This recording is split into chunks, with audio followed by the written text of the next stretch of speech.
Vale. Pues sí. Recording is on. Ok. Vale, pues nada.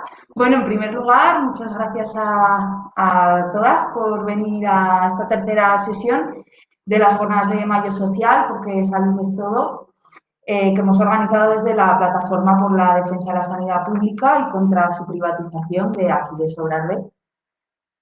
Bueno, para quien no conozca la plataforma, esta lleva trabajando casi un año con el firme objetivo de defender el sistema público sanitario y señalar las causas y consecuencias que está teniendo este quebrantamiento de nuestra salud, de nuestra sanidad pública desde hace décadas.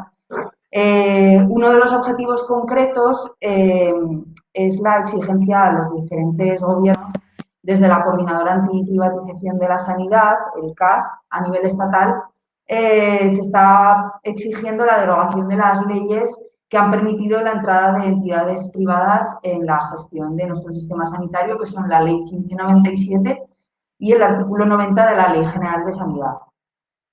En este tiempo hemos participado en varias movilizaciones a nivel estatal promovidas por el CAS y organizado también en nuestros territorios. La próxima convocatoria de movilizaciones en todo el Estado tendrá lugar el próximo sábado 12 de junio y además tratamos de apoyar otras luchas que nos parecen dignas de defender y que tengan que ver con mejorar la calidad de vida de las personas. En la primera sesión se trató el tema de la salud rural, donde tuvimos el placer de contar con Isabel Ullate y Nacho Castillón, médicas de atención primaria de Sobrarbe y Albarracín, respectivamente, y con Juan Antonio Busqueta, trabajador de la UBI móvil de Barbastro. La segunda sesión se centró en el tema de la salud mental, donde contamos con Isabel Aina y Pedro Pibernat de la Plataforma Salud Mental de Aragón, además de la intervención de Ana Martínez y Antonio Tari, también pertenecientes a esta misma plataforma.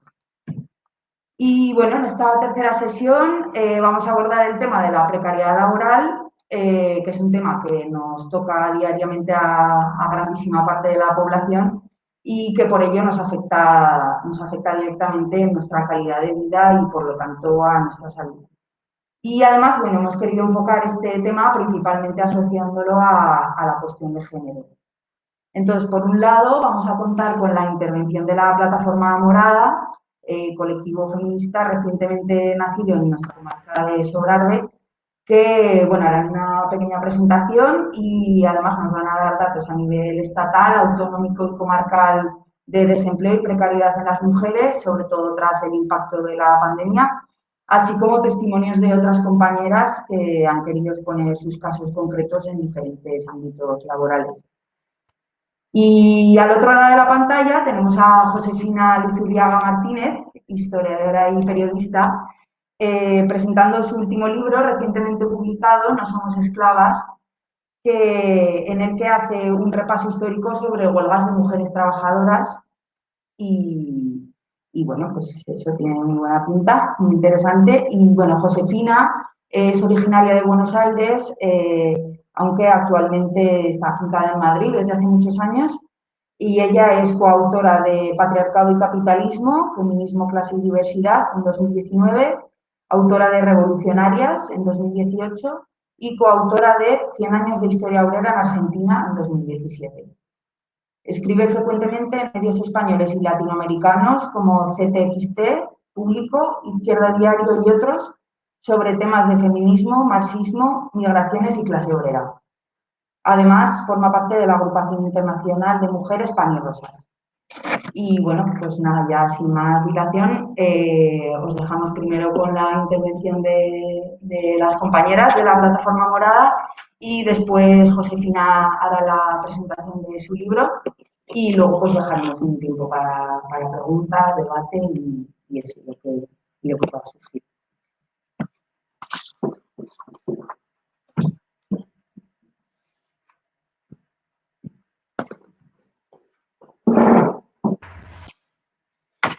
Bueno, hola a todos. Voy a hacer una presentación de la Plataforma Morada del Sobrarbe.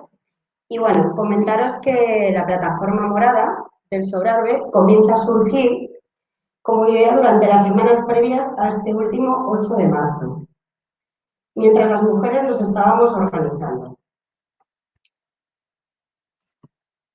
para preparar esta jornada que fue más polémica y difícil de gestionar que nunca a nivel estatal e incluso mundial, como ya sabemos.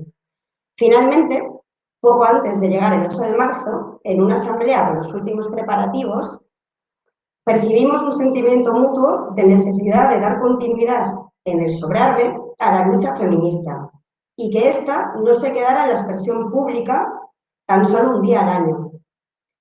Por eso sentíamos que debíamos crear una plataforma de trabajo continuado, desde la que se siga dando visibilidad al papel de la mujer y creando conciencia de feminismo, que en el ámbito rural es tan necesario o más. Así pues, somos una plataforma abierta, con grupos de trabajo rotativos, y llevamos apenas 2 meses en activo, donde todavía nos queda mucho que compartir, debatir y definir, pero tenemos puestas todas nuestras ganas e ilusión en ello. Hasta el momento tenemos claro que nos unen ciertas inquietudes y diferentes realidades que nos atraviesan desde el patriarcado, como son las violencias machistas y cómo abordarlas en materia de prevención, la gestión de las agresiones, los roles y tabúes que se nos imponen socialmente desde que nacemos, la importancia del papel que juega la mujer en el ámbito rural y, cómo no, la precariedad laboral. Siendo esta nuestra primera intervención en público como plataforma morada. Y a modo de introducción a la presentación del libro No somos esclavas, de Josefina, nos gustaría resaltar brevemente cómo nos afecta aún más a las mujeres la precariedad en el mundo laboral a nivel general, cómo nos ha golpeado más duramente debido a la pandemia y cómo nos sigue marcando en nuestros pueblos.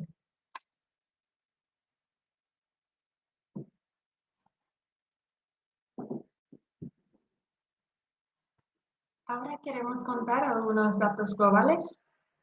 La destrucción de empleo en el Estado español durante la pandemia se ha cerrado con los colectivos más vulnerables y con menos ingresos. Esos colectivos son las personas jóvenes, migrantes y las mujeres quienes tienen los salarios más bajos. De todo el desempleo registrado durante el año 2020, el 55% corresponde a mujeres. Asimismo, las personas más jóvenes son las que peor se están recuperando de la crisis provocada por la pandemia. De las 200.000 afiliaciones a la Seguridad Social que faltan para que se recupere el nivel previo a la pandemia, 125.000 son de jóvenes. En cuanto a trabajadores y trabajadores migrantes, la caída de la ocupación duplica la de las personas nacidas en el Estado español. Según la EPA, encuesta de población activa, elaborado trimestralmente por el Instituto Nacional de Estadística, en un año de pandemia, el desempleo ha crecido para ambos sexos, pero lo ha hecho con más intensidad entre las mujeres, con 8.000 nuevas desempleadas, un 22% anual, frente a los hombres que registran 600 parados más, un 1.7%. Es decir, que el 93% del empleo destruido durante el año de la pandemia es femenino. Como es lógico, todo esto son datos oficiales que se registran en base a afiliaciones a la Seguridad Social, provenientes de contratos laborales, pero sabemos de sobra que existen infinidad de trabajos que se llevan a cabo sin contrato legal, por lo que son muy difíciles de cuantificar y que además están más fácilmente expuestos a despedidos y denigración de las condiciones laborales. Un fin aún más probable cuando eres migrante y encima si no has conseguido un permiso de residencia.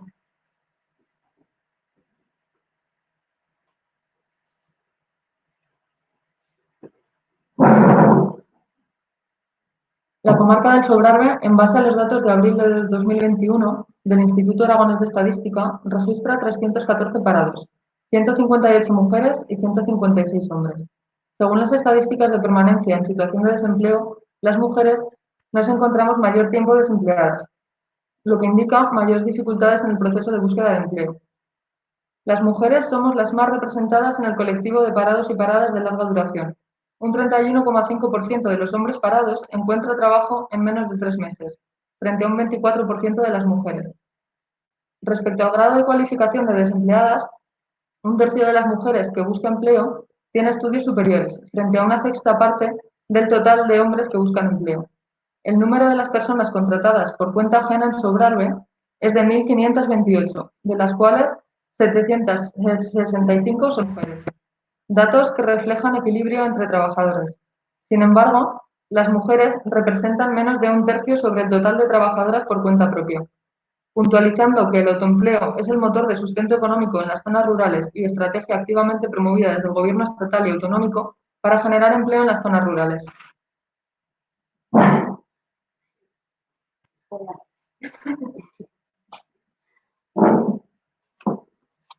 Muy bien, pues ahora lo que voy a hacer es leeros casos concretos y quiero recalcar que son casos reales que han sucedido aquí en nuestra comarca en los últimos años y son testimonios reales de mujeres que han sufrido situaciones laborales muy complejas y que quieren expresarlas públicamente, obviamente manteniendo el anonimato de las partes.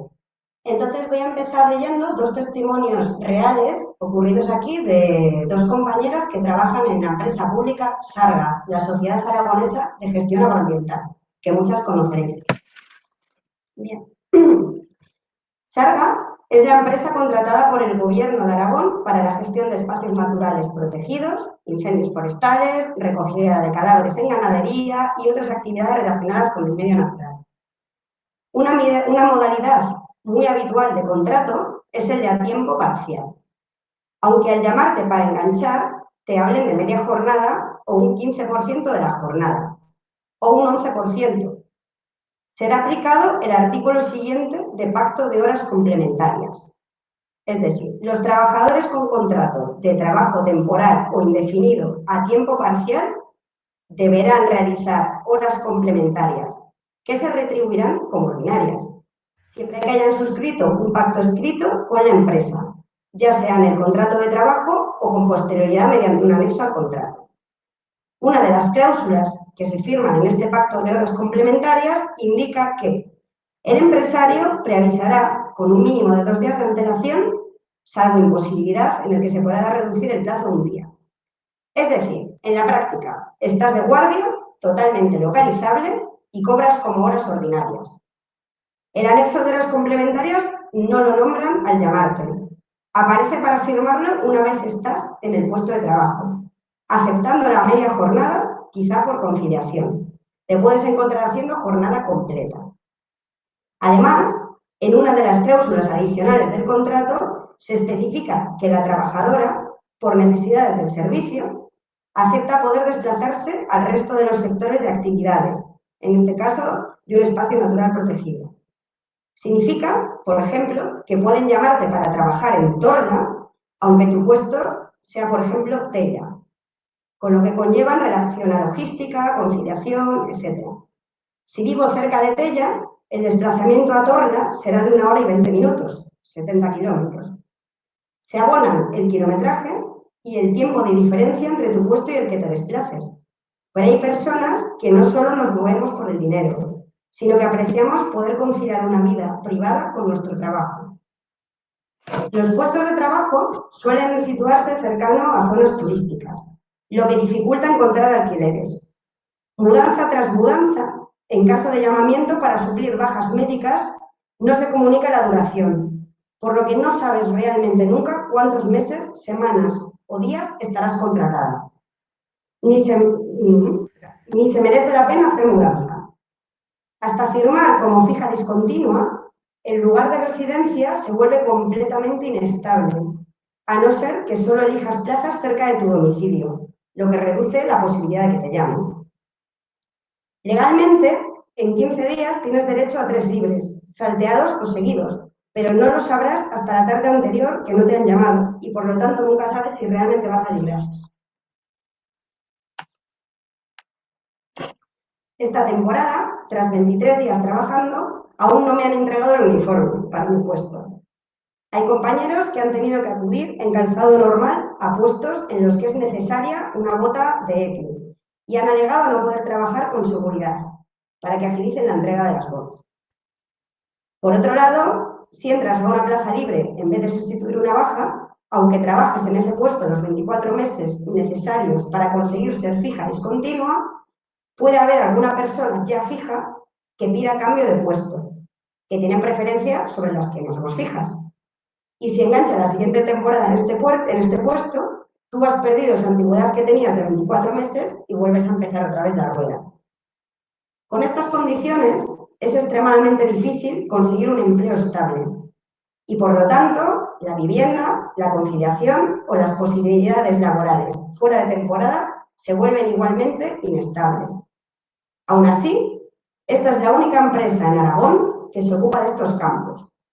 Bueno, por lo que si quieres trabajar en espacios naturales protegidos o incendios forestales es tu única opción laboral.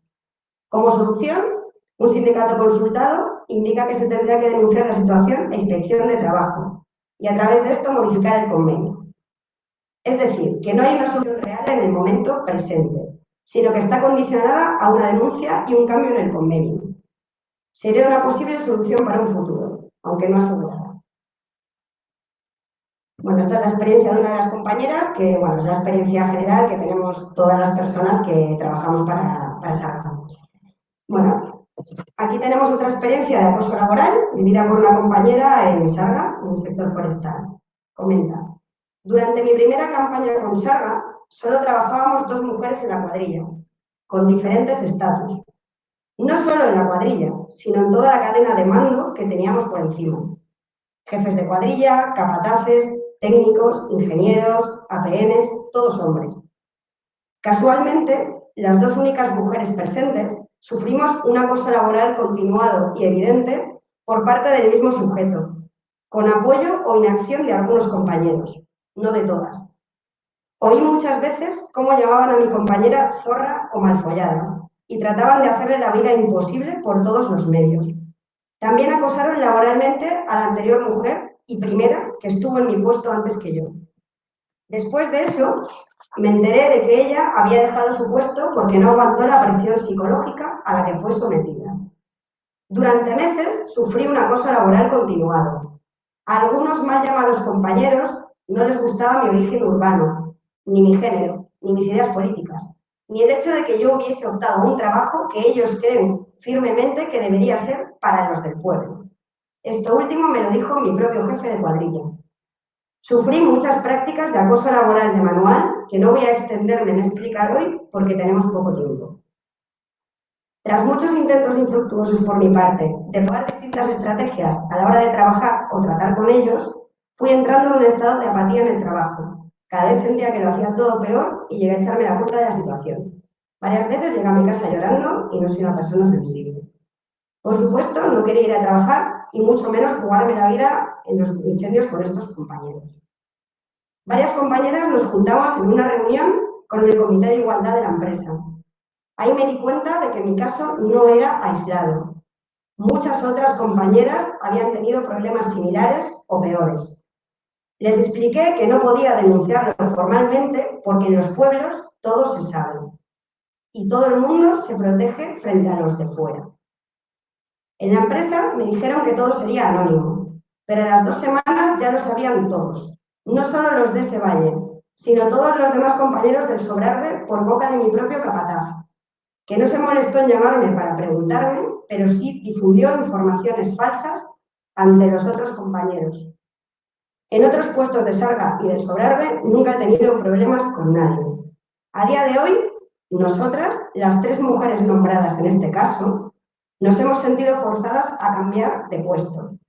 El mal llamado compañero que nos hizo acoso laboral a las 3 continúa trabajando en su puesto, pese a que tiene varios partes internos y problemas añadidos.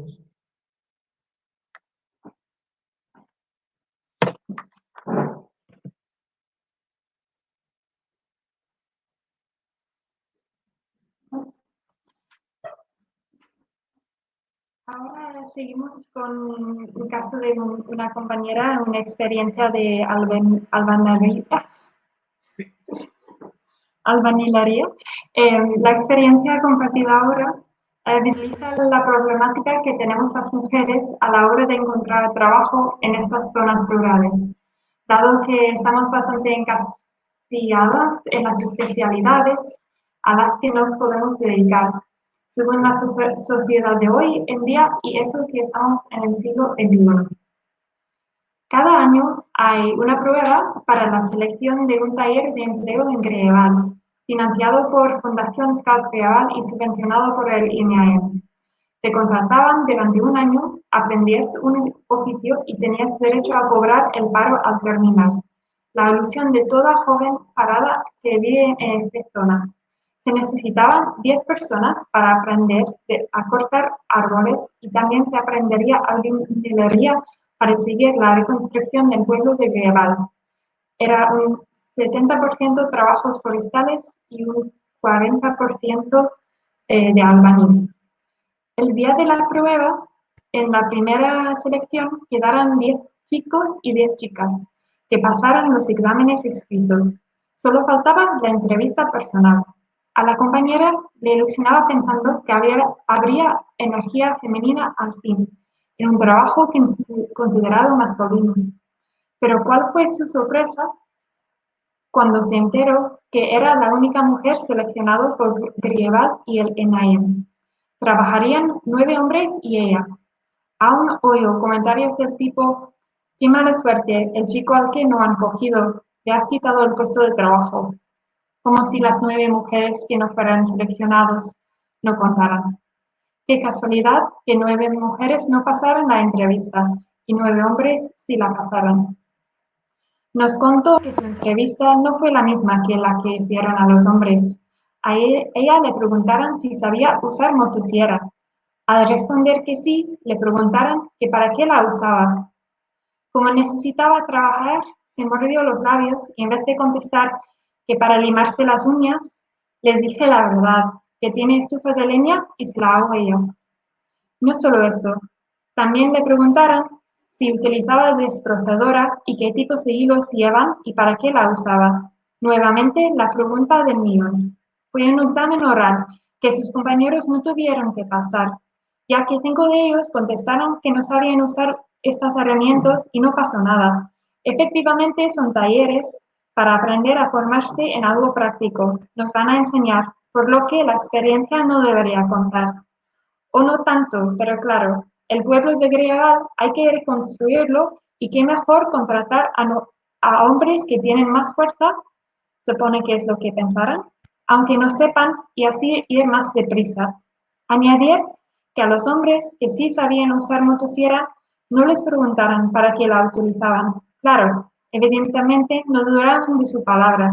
La suya, como mujer, tuvo que defenderla y explicarla. Se supone que pensarían que estaba mintiendo y tenían que asegurarse de contratar a una mujer con experiencia cuando a los hombres no se les exigió saber nada.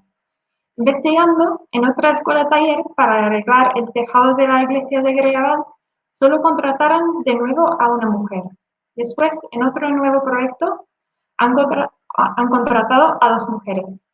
Así, algo vamos avanzando.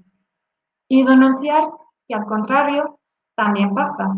En un taller de empleo realizado en Huesca de cuidados a personas dependientes, de 10 personas que se buscaba, las 10 seleccionadas fueron mujeres. Casualidad que los pocos hombres que se presentaran no pasaron la entrevista tampoco. Esto le fue explicado cuando pidió explicaciones a una representante del INEAEM como excusándose de que la vida era así. Ahora voy a seguir y hablar de otro caso, que sea un poco más generalizado, pero sí que sabemos que existe también aquí en Sobrarbe, sobre las trabajadoras del hogar.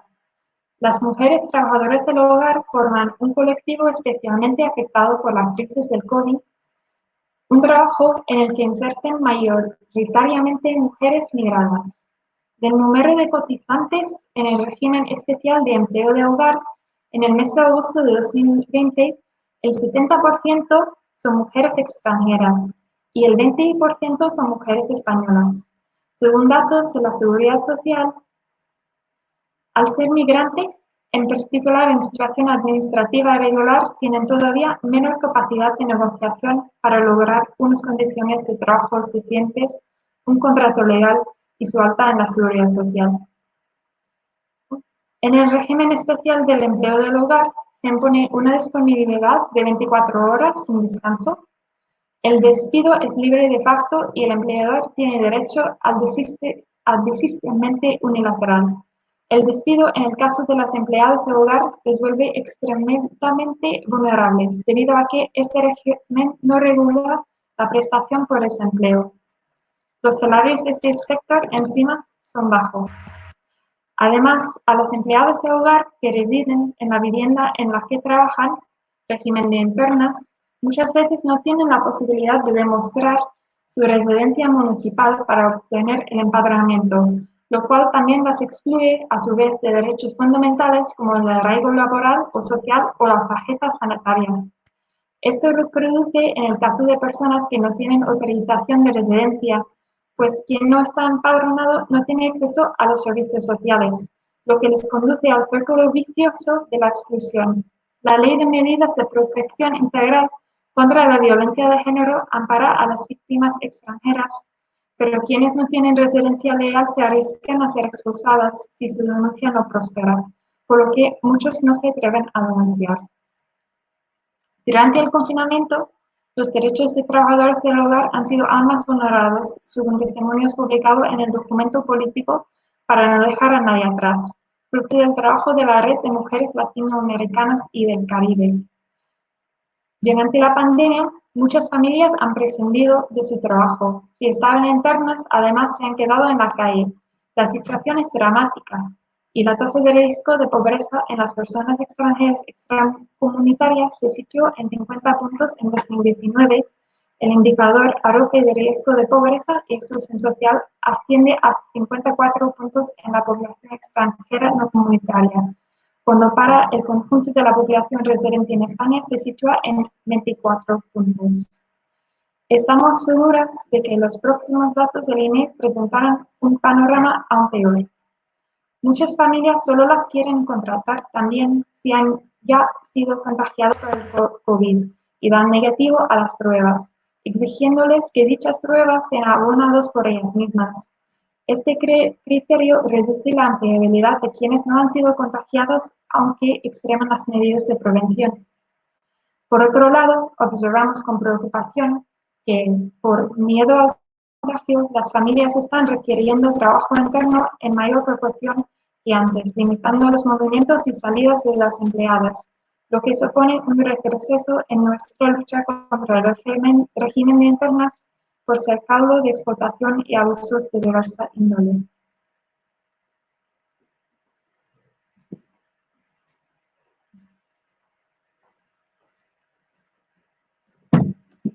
Vamos a comentar, por último, algunos casos del sector de la hostelería y el turismo, todos ellos, bueno, todo lo que comentamos en Sobrarbe, ¿vale? En Aragón, el 11% del Producto Interior Bruto proviene de la hostelería y el turismo, siendo unas 40.000 personas según datos de la Z, las que se emplean en estos sectores. El sector de la hostelería y el turismo en el Sobrarbe es uno de los motores de la economía local. Tanto es así que no hace mucho se llevó a cabo una manifestación pidiendo ayuda para su rescate. Sin embargo, en esta movilización, igual que antes y durante el COVID, se tuvieron en cuenta los intereses empresariales, pero no los de las trabajadoras y trabajadores de este sector. Bares, restaurantes, hoteles, albergues, campings, refugios o empresas de multiaventura son las que podemos enmarcar en este sector. Y siguen adelante gracias al trabajo diario de cada una de las personas que trabajan en estos lugares. Trabajo que a menudo se lleva a cabo en unas condiciones de precariedad. ¿De qué estamos hablando? Hablamos de trabajo en negro, hablamos de trabajadoras de fin de semana sin contrato, de contratos realizados en fraude de ley, ya sea por falsear la categoría profesional o por parte de la empresa, ahorrándose así unos euros que tendría que pagar a la Seguridad Social y al mismo tiempo bajando el salario mínimo de la persona contratada y su cotización, mientras se obliga a realizar funciones más allá de su contrato. Hablamos de horarios ambiguos, llegando a hacer turnos de hasta 14 horas, de las cuales, por supuesto, la mayoría se pagan en negro, cuando se pagan, y en ocasiones por debajo del precio establecido. Hablamos de empresas que deciden que las propinas son parte del sueldo. Hablamos del desconocimiento del convenio laboral por parte tanto de quienes nos empleamos en la hostelería como por parte de quien nos emplea, que ni sabe ni quiere saber, porque esto supondría demasiado dinero para emplear en sus trabajadoras. Hablamos, en el caso de la mujer, de la constante falta de respeto que sufrimos en estos puestos de trabajo, tanto por parte de la clientela, como por una parte de la clientela, como por una parte de las empresas y, en ocasiones, de compañeros. Esto se traduce en tener que aguantar comentarios del todo inapropiados, aprovechando la cercanía que dan estos puestos de trabajo. En recibir comunicaciones de la empresa a través de nuestras parejas, cuando también están empleadas en la misma empresa, de acoso laboral con una clara determinación de género o de empresas que fuerzan a las trabajadoras de un bar o restaurante a hacer el trabajo de limpiadora de piso, en el caso de hostales u hoteles. Hablamos de despidos improcedentes, también en época de COVID, cuando supuestamente existe un amparo para las personas trabajadoras, garantizando el empleo durante 6 meses después del ERTE, y sin tener ningún tipo de ayuda ni subvención, más allá del plan remonta. Nos dejan seguir trabajando. Mientras vemos cómo las empresas se les ofrecen ayudas que de ninguna manera llegan a las personas que trabajan en este sector. Como hemos sabido recientemente, la hostelería en Aragón recibirá 50 millones de euros dentro del marco de Estrategia Aragonesa de Recuperación Económica y Social. Por otra parte, los contratos temporales, sumados al problema de la vivienda en la comarca, hacen que se precarice mucho más este tipo de trabajo, siendo completamente dependientes de la empresa en muchas ocasiones, que al ofrecer alojamiento rebaja el salario con este pago en especie y tiene a las trabajadoras compartiendo un espacio en el mismo lugar en el que trabajan. Cabe destacar que el turismo no es una causa de temporalidad, ya que el flujo de turismo, siendo mayor o menor, es constante todo el año, por lo que los contratos en fraude de ley que comentaba hace un momento se refieren, entre otras cosas, a todos aquellos elaborados bajo este concepto. Además, los horarios laborales deben estar definidos por convenio y entregados con una semana de antelación a su realización, facilitando así la conciliación con la vida privada. Sin embargo, nos encontramos a menudo con cambios unilaterales repentinos u horarios creados sobre la marcha, que ya vamos viendo cómo va la semana y si eso te llamamos el jueves. Otro punto que a menudo no se cumple es la uniformidad. Según el convenio laboral, la empresa debe entregar un uniforme, de manera que no tenemos por qué poner a disposición del trabajo nuestra ropa, ni nuestro tiempo, ni para comprarla ni para lavarla, lo cual también le corresponde a la empresa.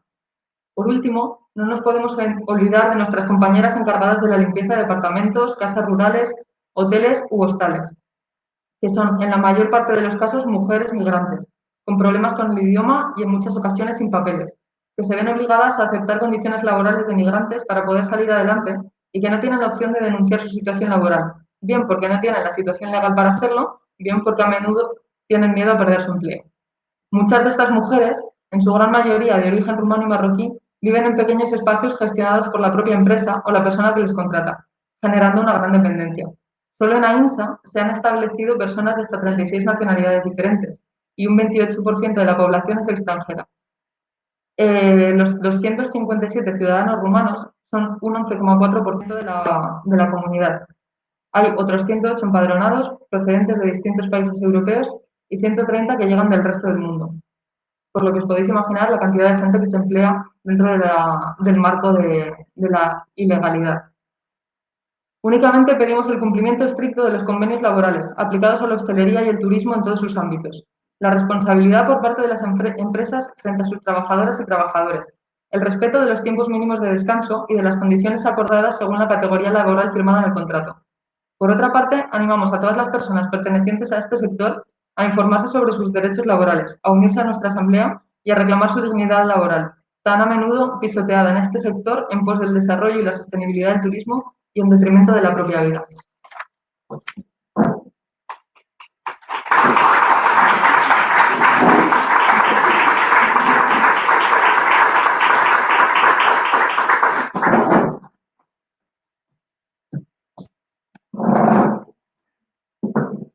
Bueno, pues muchas gracias, Plataforma Morada. Y nada, ahora vamos a dar paso a Josefina y a la presentación de No Somos Esclavas. A ver, igual Josefina apago, igual corto la cámara para que no te veas aquí doble, ¿vale? A ver. Dime antes si se escucha bien. A ver. Hola, hola. ¿Sí? Sí. Vale, genial, pues cuando quieras. Bueno, muchas gracias. Bueno, en primer lugar, eso, gracias por la invitación. La verdad que me hubiera encantado poder estar ahí presencialmente, pero bueno, son las circunstancias, ya habrá oportunidad de acercarnos. Hoy, bueno, vengo a contar un poco, por invitación de Marina y de otras compañeras, acerca de este libro, No somos esclavas, que es un libro que publiqué hace unos meses, muy poquito, a través de un proyecto de crowdfunding, de recaudación de donaciones, y bueno, y que tiene, aparte de contar la historia de las huelgas de las mujeres, cuenta el libro con ilustraciones que la verdad que son muy bonitas, de una ilustradora que es Emma Gascó, así que bueno, quiero nombrarla especialmente. Quiero comenzar comentando un poco algo que tiene que ver con el título de este libro, No somos esclavas, y que muchas veces me preguntan en alguna entrevista de dónde surge, ¿no? Y la historia detrás de este título es que estábamos al inicio de la pandemia, en esos meses que eran, digamos, de los más duros, impactantes para todos y todas, y a través de las redes sociales me llamó la atención una fotografía de dos chicas, de dos jóvenes trabajadoras en un país del sudeste asiático, que estaban con un cartel en sus manos que decía no somos esclavas. Entonces empecé a investigar un poco cuál era la historia de esas mujeres y me encontré con que eran dos trabajadoras de una fábrica de ropa en el país es Myanmar, la ex Birmania, en el sudeste asiático, y en esa fábrica se producía ropa para empresas europeas, como Zara, como Mango, bueno, todo el grupo Inditex y otras. ¿Qué había pasado? Que estas trabajadoras en esa fábrica habían intentado formar un sindicato, porque no tienen sindicatos, y después de hacerlo y al afiliarse unas 300 trabajadoras al sindicato, la empresa las despidió masivamente, a todas las trabajadoras e incluso a las que habían formado ese sindicato. Entonces, lo impactante de esta historia es que en el siglo XXI vemos situaciones donde a las trabajadoras se las trata verdaderamente como esclavas en función de maximizar esas ganancias de las empresas a un lado y al otro del mundo. Y conociendo un poco esta historia y otras historias de mujeres trabajadoras, me interesaba en el libro no solo mostrar estas condiciones de precariedad, de explotación, que afectan especialmente a las mujeres, a las jóvenes y a las migrantes, como contaban recién las compañeras también en el Sobrarbe, sino mostrar también que hay nuevas formas de organización, que las mujeres luchan y resisten a estas condiciones y se enfrentan a estas situaciones, ¿no? Y que esto ocurre ahora, pero ha ocurrido a lo largo de la historia. El libro cuenta con una primera parte, que son varias historias, que son huelgas históricas, ¿no? Huelgas desde comienzos del siglo XX hasta prácticamente los años 70, y en su mayoría, digamos, todas las historias que yo voy recuperando son huelgas que han sido protagonizadas en su mayor parte por mujeres y que en general están invisibles en la historia, ¿no? Cuando nos cuentan la historia de las luchas, de las huelgas, no suelen aparecer estas huelgas de las mujeres. Y mi interés era traerlas y tirar un poco de ese hilo de la historia de nuestra propia tradición de lucha. Quiero ahora destacar algunas de estas historias como para que las podáis conocer. Una de las primeras huelgas que yo ahí recupero es una que se llama la huelga de pan y rosas. Y la verdad es que es una huelga impresionante. El nombre, Pan y Rosas, proviene de un poema de un poeta que se llamaba James Oppenheim, y este poema fue publicado por primera vez en 1911. Si buscáis en internet Pani Rosas poema, lo podéis encontrar muy fácilmente y os lo recomiendo. Y seguramente también vais a encontrar varias versiones de ese poema que se hizo como una canción con coros de mujeres, realmente bellísimo. Bueno, este poema fue escrito y poco después hubo una huelga de mujeres en Estados Unidos que a partir de entonces se identificó como la huelga de Pan y Rosas. La huelga ocurrió en 1912 en una localidad que se llama Lawrence, en Estados Unidos, y era una zona donde se concentraban muchas fábricas textiles. Era el corazón de la industria textil norteamericana en ese momento. Y la huelga la van a protagonizar, como les decía, mujeres muy jóvenes, entre 17 y 25 años, y en su mayoría eran inmigrantes. Y quiero destacar este hecho porque actualmente, como hablaban las compañeras, podemos ver esto de que los sectores más precarios de las clases trabajadoras son mujeres migrantes, pero a comienzos del siglo XX esto también ocurría en muchas partes del mundo. Por ejemplo, en Estados Unidos o, bueno, de donde yo vengo, que es de Argentina, también en esa época la mayoría de las personas que empiezan a trabajar son inmigrantes que venían de España, de Italia, de distintos países de Europa, huyendo de situaciones de mucha crisis. Bueno, volviendo a la huelga de Pan y Rosas, el conflicto empieza a partir de una reducción salarial, a las mujeres les bajan el salario y aunque lo bajan unos céntimos, eso implicaba que no podían comprar pan para sus hijos, que no podían pagar los alquileres. Cuando esa mañana de enero, era un enero muy frío, las mujeres llegan y se enteran de que les habían bajado el salario, son las mujeres polacas las primeras que salen a la huelga. Y se desata verdaderamente una rebelión en toda la ciudad porque van a ser alrededor de 25.000 mujeres las que hagan huelga casi durante 2 meses seguidos.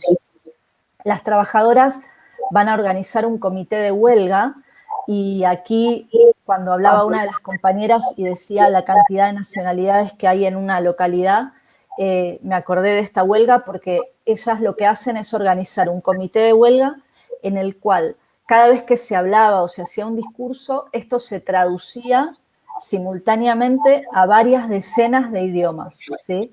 Era la forma de superar esas divisiones entre distintas nacionalidades y lograr una unidad de todos esos sectores para la lucha.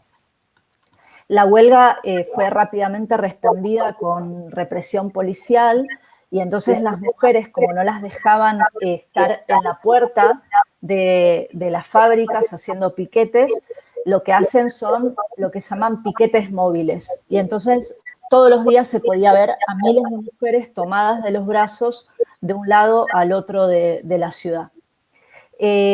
Otro de las características muy destacadas de esta huelga es que organizan una caja de resistencia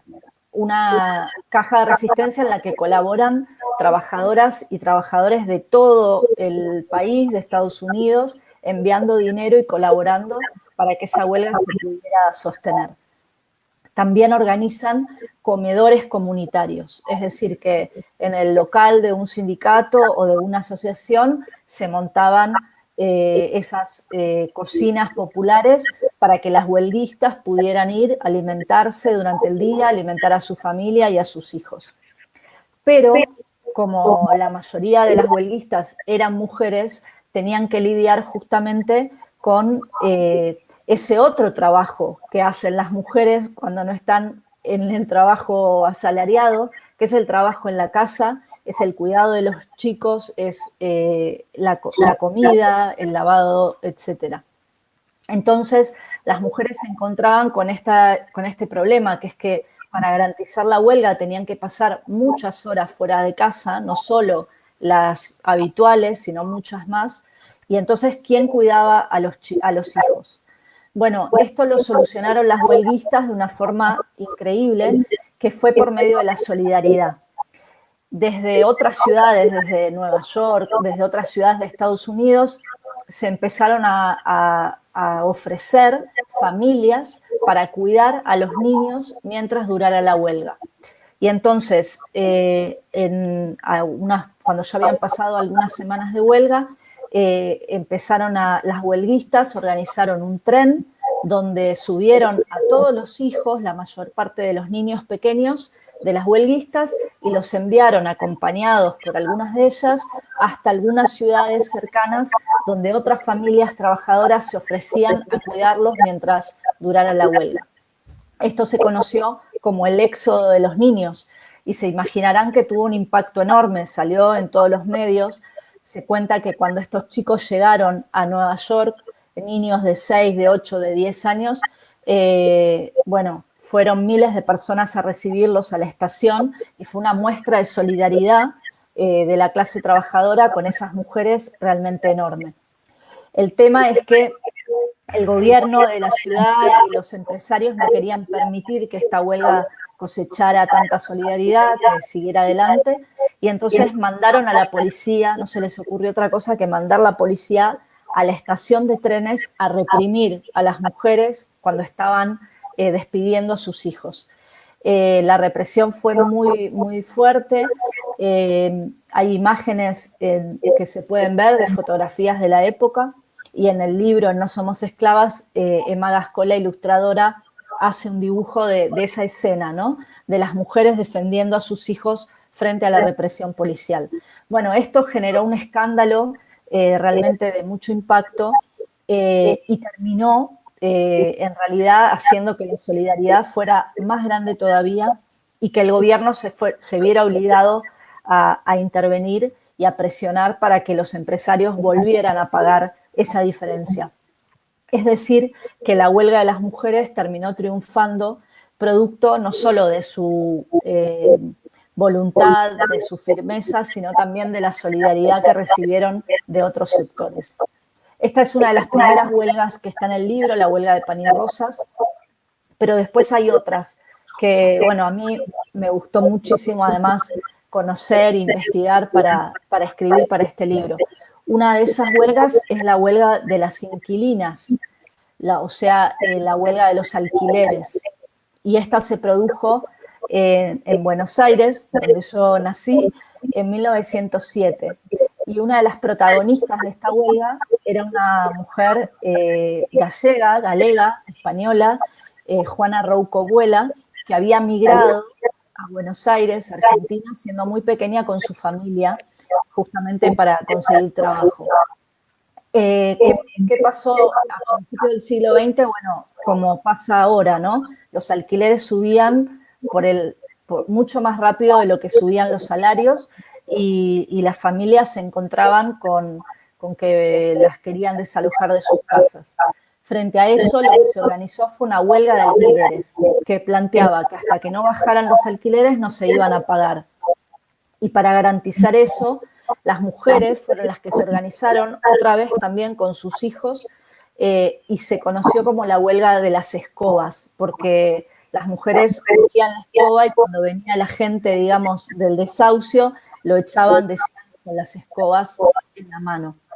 Estas huelgas de alquileres también se repitieron en otros lugares, en otros momentos de la historia. Por ejemplo, yo cuento en el libro las huelgas que hubo en Glasgow en 1915 y en esa huelga la táctica de las mujeres era que cuando viniera la policía a desalojarlas, si alguna lo veía tenía que tocar una campana.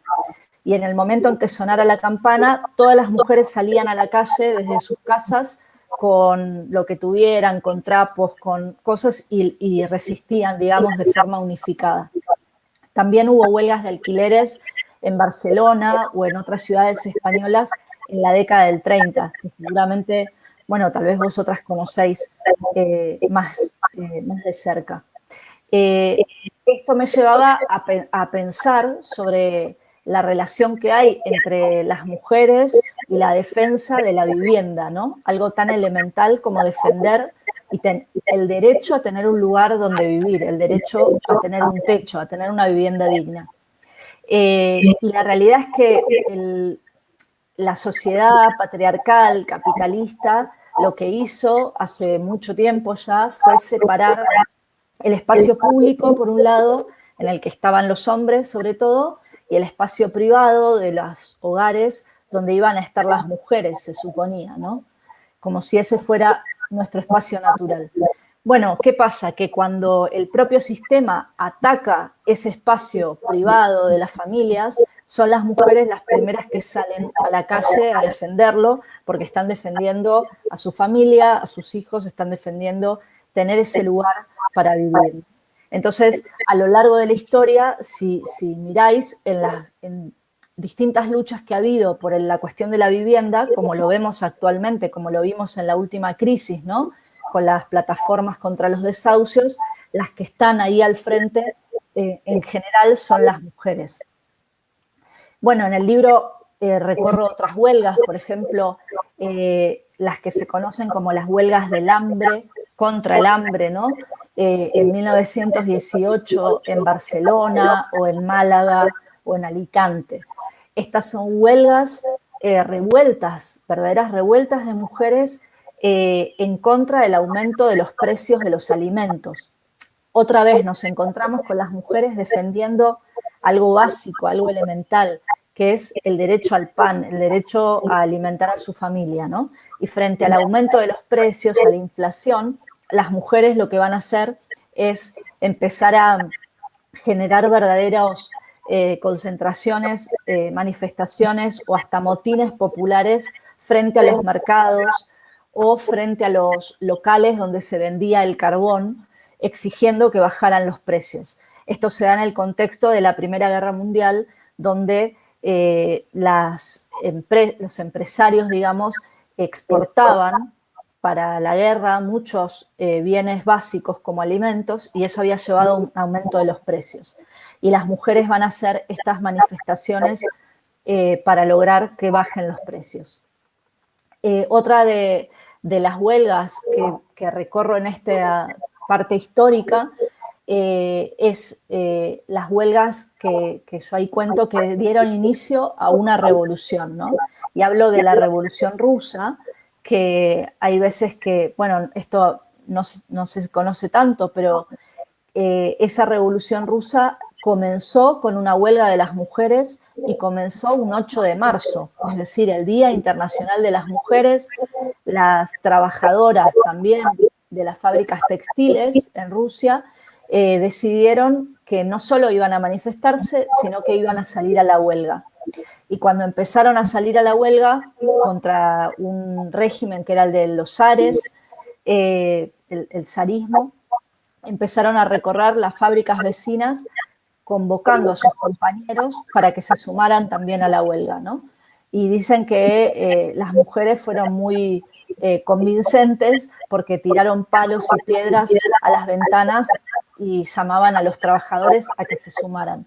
Lo consiguieron y esta huelga de las mujeres dio inicio a toda esa enorme revolución que terminó en los meses siguientes conquistando derechos como, por ejemplo, el derecho de las mujeres a poder votar por primera vez, el derecho al aborto seguro y gratuito, el derecho a tener guarderías, el derecho a que se reconociera a los hijos nacidos fuera del matrimonio, el derecho al divorcio, es decir, muchos derechos que en gran parte del mundo occidental no estaban conseguidos todavía y en gran parte del mundo un siglo después todavía no tenemos, por ejemplo en América Latina, como el tema del aborto, lo consiguieron las mujeres con esa enorme revolución.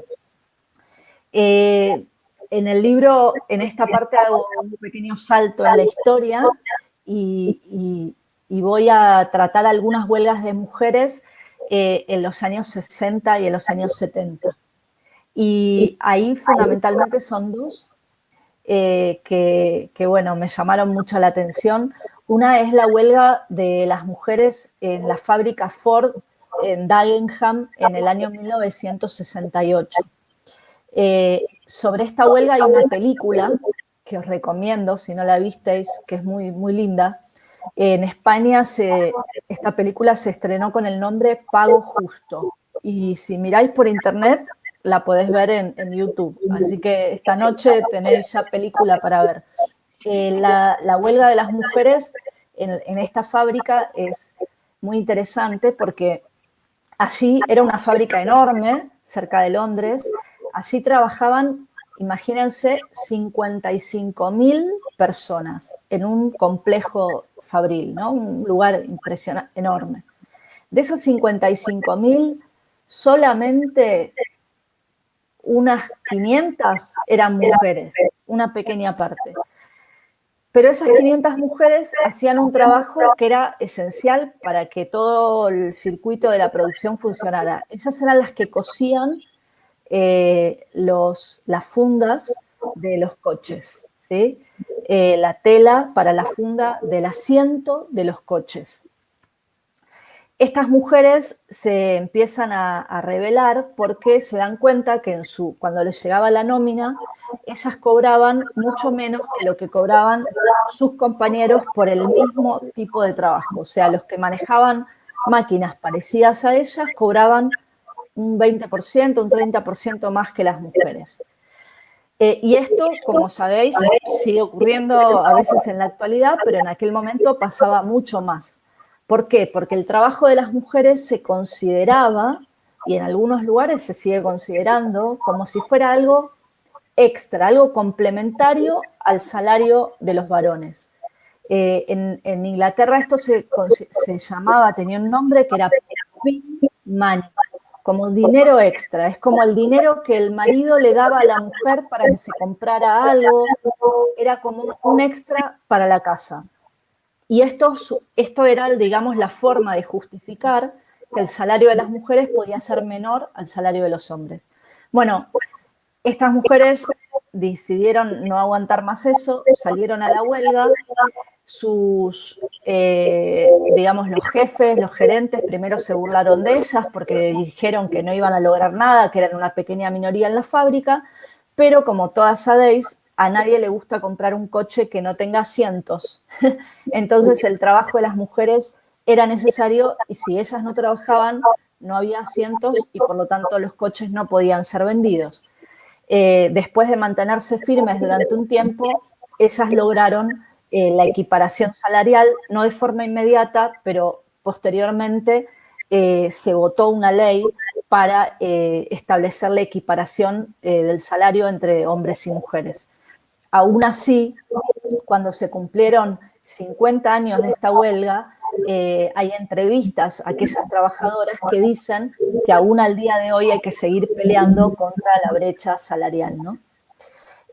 Por último, para terminar esta parte de las huelgas históricas, hay una huelga ahí que, bueno, a mí me gustó mucho contar porque es una huelga, dos huelgas que se dan durante la transición española en el año 76 y 77, en Madrid, en Cáceres y en otras ciudades, y son las huelgas de la fábrica Induico contra el Corte Inglés. Induico era una fábrica textil que hacía todos los uniformes, la ropa, las sábanas, la ropa de cama que vendía el Corte Inglés.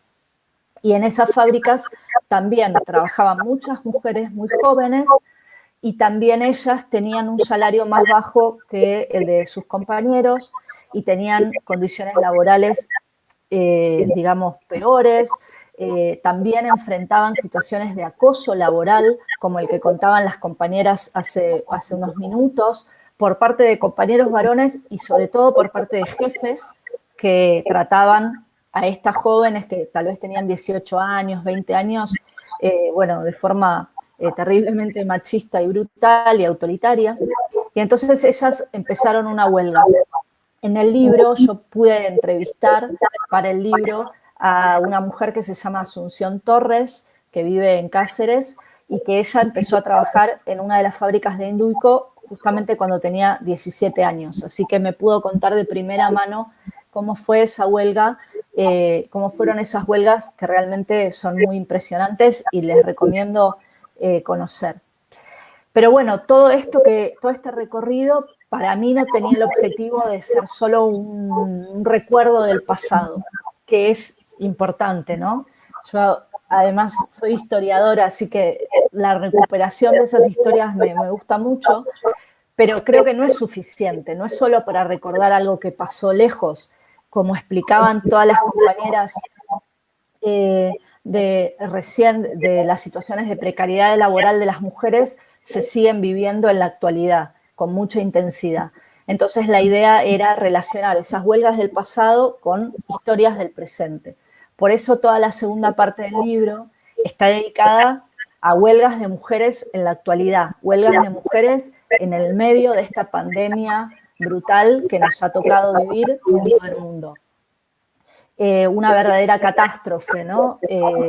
Que nadie se esperaba y de la que todavía cuesta ver un poco el final, y que tiene que ver mucho con la pelea justamente de la plataforma por la sanidad pública, ¿no? Porque esta pandemia ocurre y tuvo, digamos, el impacto que tuvo y las consecuencias trágicas que tuvo, porque la sanidad pública durante todos estos años se había entregado a empresas privadas, porque se habían recortado los presupuestos sanitarios de servicios públicos, etcétera, porque se había precarizado el trabajo.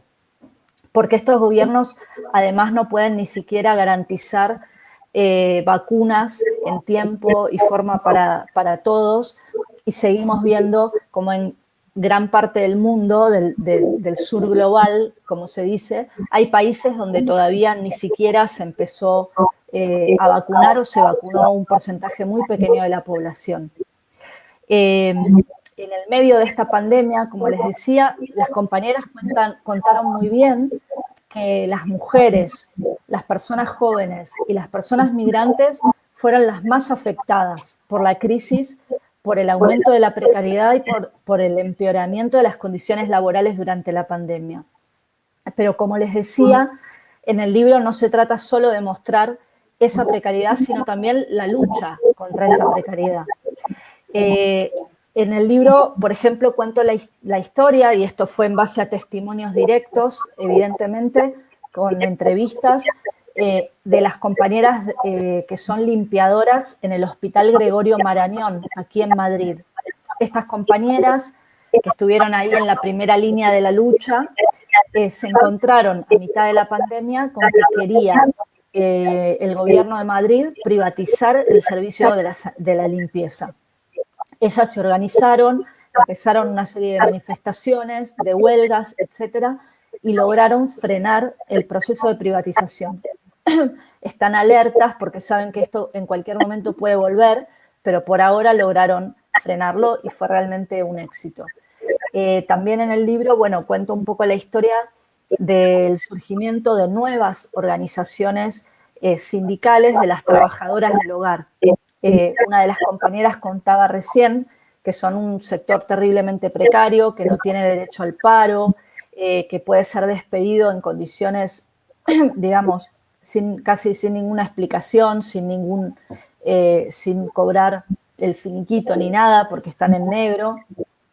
Pero las trabajadoras del hogar también se están organizando y esto creo que hay que destacarlo.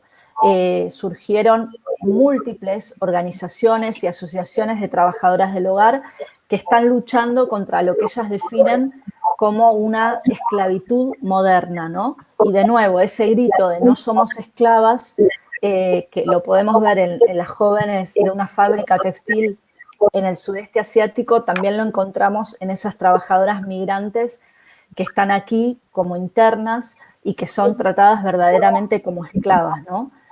Alguien a quien no se le permite salir a la calle, a quien prácticamente no tiene tiempo de descanso y que tiene que trabajar y vivir en el mismo lugar, realmente es una situación casi de esclavitud. Y sobre todo porque su condición de migrantes y de no tener papeles regulares hace que sean mucho más vulnerables a que se violen todos los derechos laborales. Otro de los capítulos del libro, y ya para ir terminando y poder abrir un poco el debate, está dedicado a la lucha de las jornaleras. Para eso tuve la oportunidad de conversar y entrevistar a las compañeras que son jornaleras en Huelva, en Andalucía, y que han organizado su asociación de jornaleras de Huelva en lucha, y que están justamente enfrentando esta situación donde mujeres migrantes, en su mayoría en este momento son marroquíes, son contratadas con esos contratos en origen por un tiempo parcial, es decir, por unos meses cuando dura la temporada de la cosecha, y luego son enviadas nuevamente al país de origen, ¿no? Es increíble cómo en este tipo de trabajo, que es un trabajo esencial para la reproducción de la vida, ¿no?, de toda la sociedad, como se vio en la pandemia, porque se vio que necesitábamos el trabajo de esas personas que están ahí para que haya alimentos en los hogares cuando gran parte de la población estaba confinada.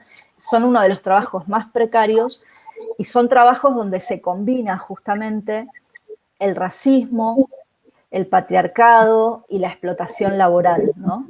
Todas esas formas de opresión se combinan para maximizar las ganancias de grandes empresas que son las principales exportadoras de frutos rojos a toda Europa.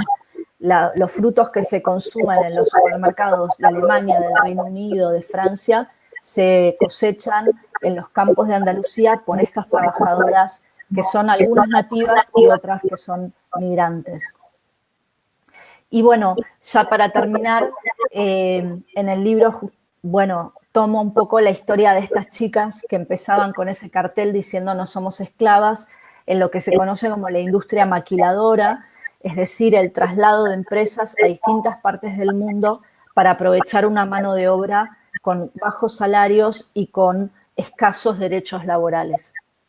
Lo que más me interesaba era mostrar, como les decía, que estas compañeras y trabajadoras no están solamente denunciando su explotación y su precariedad, sino que también están organizándose, están peleando en condiciones muy difíciles, pero mostrando que hay una salida en la lucha, en la organización y en la solidaridad.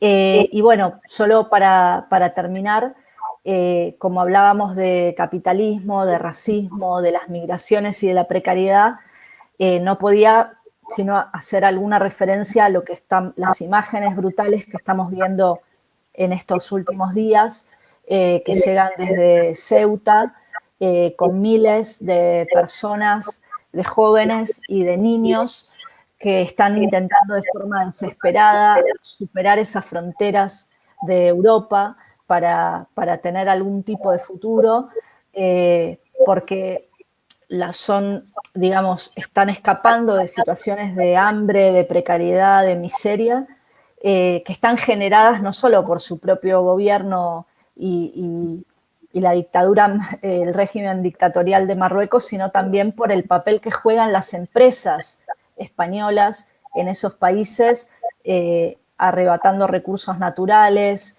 explotando mano de obra ¿no?, con condiciones terribles de explotación. Y cuando esa gente trata de salir de ahí, de venir, bueno, se les responde, ¿no?, como estamos viendo, con devoluciones en caliente, con el ejército y con violación de derechos humanos más básicos. Ya bueno, para terminar entonces, las historias de este libro, espero que les gusten esta presentación para tratar de conocerlas, y creo que, nada, es muy importante poder retomar la lucha de las mujeres en la actualidad, también recuperando esas historias de las mujeres que nos precedieron, haciéndolas visibles, porque eso es lo que también nos hace más fuertes para las luchas que tenemos que dar. Y con esto termino y nada, abrimos por si tienen alguna pregunta. Muchas gracias.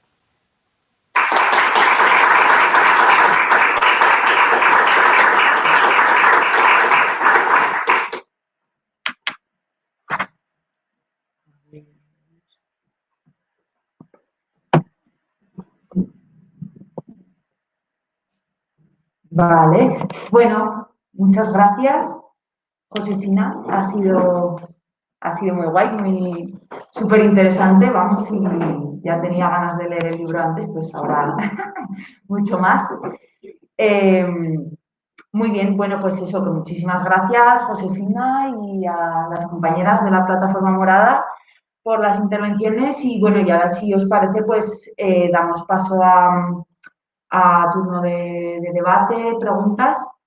Y bueno, a mí antes me gustaría comenzar esta ronda de preguntas y debate invitando un poco a una reflexión sobre la gran importancia que tiene la defensa de la sanidad pública, como hacemos como tratamos.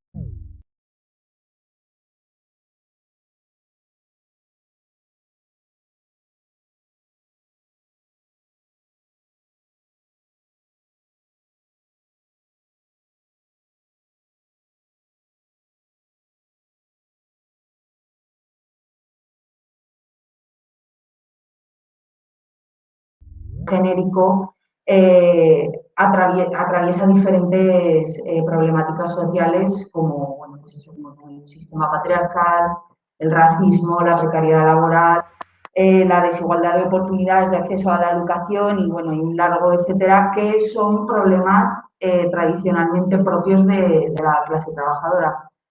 Y por otro lado, la lucha de la clase obrera en la defensa de la sanidad pública es clave por ser un sector estratégico porque sin las trabajadoras sanitarias no es posible crear un movimiento en pos de una sanidad pública.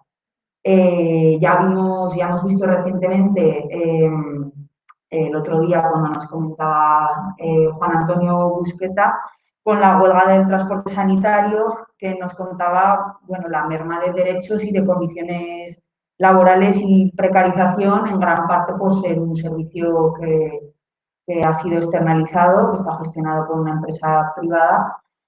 Y bueno, y lo mismo sucede con servicios como la lavandería, como la limpieza, que están en su mayoría, o sea, en su mayoría son trabajos feminizados y eso, la lavandería, por ejemplo, que se está viendo al borde de la externalización en Aragón, y el servicio de limpieza, que también en Aragón, bueno, que está prácticamente todo subcontratado. Entonces, eso que si por sus condiciones laborales las trabajadoras de limpieza no llegan a limpiar todo el hospital, si las sábanas no pueden ser lavadas, o sea, ¿no? Todo es un sistema que entonces los hospitales no funcionan con la calidad que deberían ofrecer, ¿no? Y eso, y bueno, y asimismo con lo del transporte sanitario, igual si no contamos con un servicio de transporte sanitario de calidad, hay personas que ni llegan a tiempo al hospital ni a ser atendidas en el momento. Entonces, bueno, pues está claro que los sectores que se externalizan son los que acaban sufriendo mucha mayor precariedad laboral y, bueno, y por ello pienso que es tan necesaria tanto la defensa de los derechos laborales de la clase trabajadora como en sí la defensa de la sanidad pública.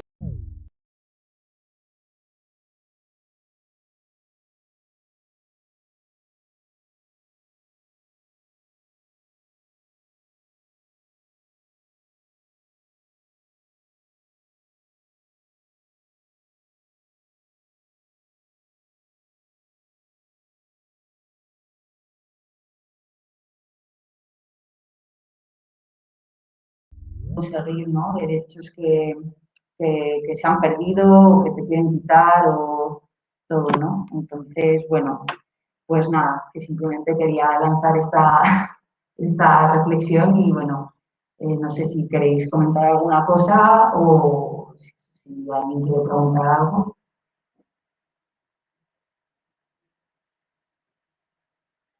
Sí. Una pregunta a la plataforma sobre los casos también comentado de Sandra. Si se ve mal, yo trabajé en Sandra, y trabajé en la EI, igual que me transportaba. Quiero decir que somos una parte del sistema de Sandra, tratados con más de comillas, único que el sector está más público.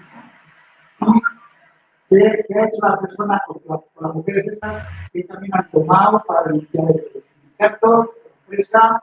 Porque yo, por ejemplo, si la denuncia a la empresa, sé cómo funcionan los humanos.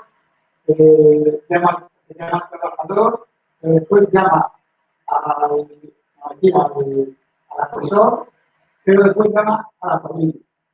Y ahí está el problema. La familia de esta persona, la empresa no se compra, pero si luego también llama al forestal, todo este grupo de presión, está en función del agresor, o que se quiere meter porque es un pueblo, pues estoy seguro que no van a hacer nada. Entonces, los sindicatos de Sargas que están haciendo.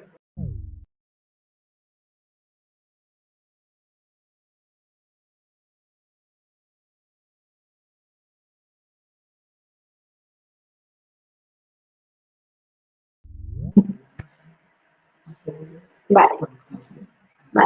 Bueno, repito, corrígeme si me equivoco, repito un poco la pregunta porque parece que igual no se oye bien, para que todo el mundo la tengamos clara. Bueno, el compañero presente comenta que ha sido trabajador de Sarga, la empresa que hemos comentado, de la Sociedad Aragonesa de Gestión Agroambiental, y nos pregunta que en los casos concretos en los que ha habido acoso laboral por parte de compañeros, que cómo han actuado los sindicatos, ¿no? Resumiendo un poco, porque comenta que él ya sabe cómo funciona dentro de la empresa, como ya sabemos todas, ¿no? Que muchas veces, si se abre una investigación, se pregunta al resto de la cuadrilla respecto a situaciones de acoso o agresiones y, como suele suceder en los pueblos, si toda la cuadrilla y toda la cadena de mando pues, apoya a esa persona agresora, pues parece que la cosa se queda ahí, ¿no? Que Sarga decide no intervenir. ¿Lo explica bien? Vale. Bueno, pues respecto a esto, comentar que en este caso en concreto de acoso laboral, más otros casos similares, se creó una comisión de igualdad, bueno, la famosa comisión de igualdad de Sarga, que es un órgano que ya lleva un tiempo existiendo, y entonces se abrió una reunión en la que varias compañeras pudieron expresar las situaciones que vivían, ¿no? Entonces ahí salieron muchas situaciones. Muchas compañeras, entre las que me incluyo, hemos decidido no denunciar formalmente, es decir, no ejercer una denuncia por vía laboral formal, no abrir este procedimiento, precisamente por el motivo que comentas. Precisamente porque sentimos que hay una indefensión muy grande en pueblos como estos, en los que nadie, aun en casos como este, en los que sí hay compañeros que veían la situación de acoso y que no estaban de acuerdo, pero son compañeros que al fin y al cabo son del pueblo. Aquí todo el mundo se conoce, las familias se conocen y nadie quiere meterse con nadie del pueblo porque hay una red de clientelismo muy turbia en muchos de estos sectores. Mucha gente pertenece a familias más pudientes, más caciques, con ciertas parcelas de poder. Bueno, hay muchos factores en la complejidad de las relaciones del mundo rural que hacen que muchas mujeres aquí nos veamos indefensas con estas situaciones y si a todo esto le añadimos la mentalidad patriarcal de los pueblos que muchas veces, pues a nivel general, no están muy familiarizadas, ¿no?, con determinadas cuestiones de género, pues nos encontramos con esta situación que comentas. En el caso particular de una de las compañeras, nadie de la empresa la volvió a llamar. En el caso de otras muchas compañeras que denunciaron situaciones en la comisión de acoso, no hemos vuelto a saber nada. La empresa se ha lavado un poco las manos, lo ha silenciado. Supongo que porque, entre otras cosas, no querían meterse en algo tan complejo para ellos, ¿no? Y por otro lado, los sindicatos pues siempre se preocupan, pero estamos en lo mismo. Es que hay 6.000 personas en el Sobrarbe, incluidas las de los sindicatos. Es que nos conocemos todas. Y el problema sigue siendo el mismo, que muchas veces intervenir supone enemistarse unos compañeros con otros, ¿no? Entonces, bueno, respecto a esto que comentas, no sé si te he clarificado un poco. En el caso concreto de acoso, sí se preguntó a los sindicatos y se llegó a la conclusión que tú estás comentando, ¿no? De, bueno, al fin y al cabo, la otra opción que había era, planteada por los sindicatos, era abrir la vía judicial. ¿no? Ya externa Sarga y denunciar una situación de acoso laboral por jurisprudencia laboral, ¿no? Y lo que te digo, se decidió no hacerlo por las problemáticas que le iba a suponer a estas mujeres que, bueno, que vivimos aquí y que luego tenemos que enfrentarnos todos los días a estos compañeros y además a sus padres, a sus hermanos, al cuñado que nos alquila la casa, etcétera, etcétera, ¿no? Entonces, bueno, no sé si con esto respondo un poco a tu pregunta.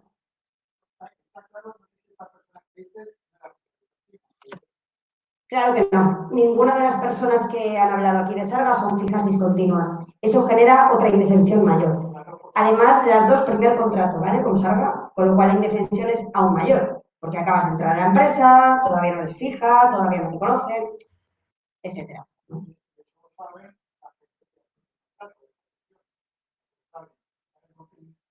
Cuando uno piensa de continuo, también, claro, cuando se entra a la empresa, creo que la gente está así, intenta ser aquí bueno. No tiene ningún problema. Cuando se entra de continuo, ya le sale un poquito más seguro, o hacer algo más. Claro, y depende del trabajo, si ya te lo cojo de estas, si vas a una buena, muy fácil. Sí.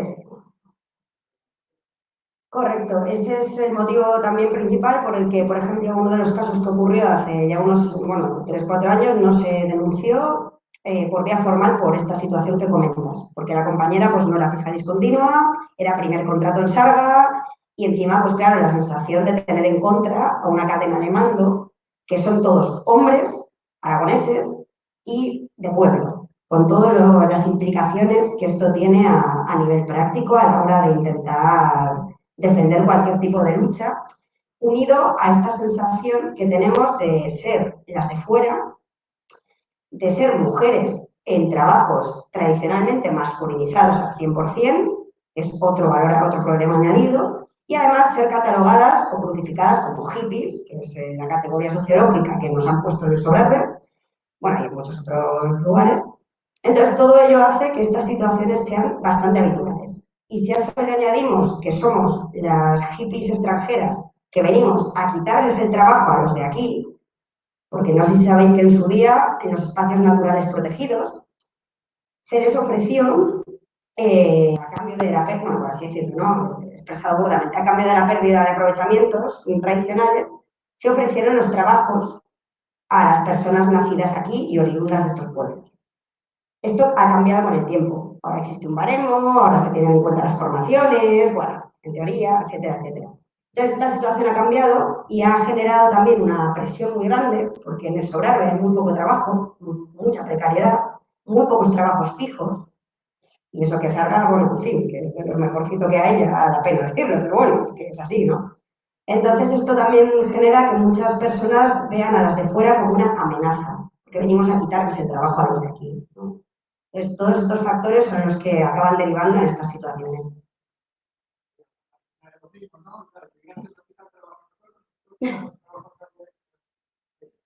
Una cadena encima de estar mirando hacia arriba, estamos viendo siempre. Entonces, ¿y qué tipo de organización creéis a nivel sindical que en zona rural se puede establecer? Claro, es que si los sindicatos oficiales, de comillas, no protegen estas cosas, lo tienen que proteger.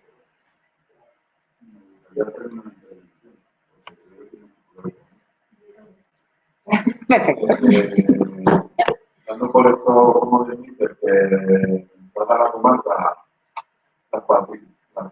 para la trabajadora femenina, como está con los dedos, voy a contar una situación que viví hace un año y pico, que es un poco salir